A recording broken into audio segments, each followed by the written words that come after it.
This week in the Missouri Senate, we review a couple of items that could be seen again next year. This bill for members who were here last session will seem familiar, and I may get It is customary to see certain legislation be introduced for any number of years in a row, and next year could continue this practice.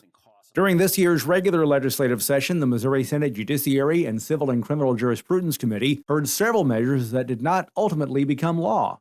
Among these proposals is Senate Bill 52.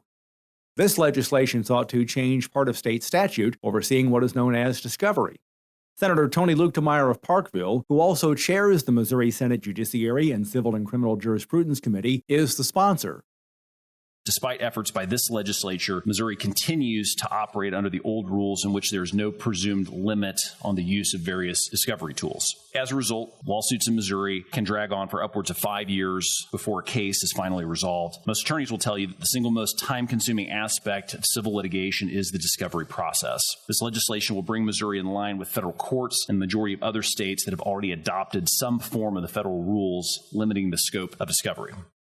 There were several items included in Senate Bill 52, including requirement of proportionality, limits on frequency or extent of discovery and electronically stored information, limits on pretrial information and trial preparation materials, limits on interrogations and depositions, limits on requests for documents and other items, and limits on requests for admissions. While Senate Bill 52 was voted to pass by the committee, ultimately it did not receive subsequent action from the full Missouri Senate. Bringing forth before you Senate Bill 66. This has several provisions. Another measure considered by the Missouri Senate Judiciary and Civil and Criminal Jurisprudence Committee this year was Senate Bill 66. This proposal sought to modify provisions relating to public safety and unlawful assemblies.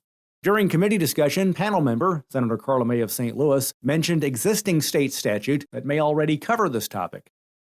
Don't we already have in statute protection of our emergency responders and our police officers? We had a bill in the House that gave extended protection to, I believe, correct me if I'm wrong, emergency responders and police officers. And also legislators, for a matter of fact, they added that on the bill on the floor. It was an amendment.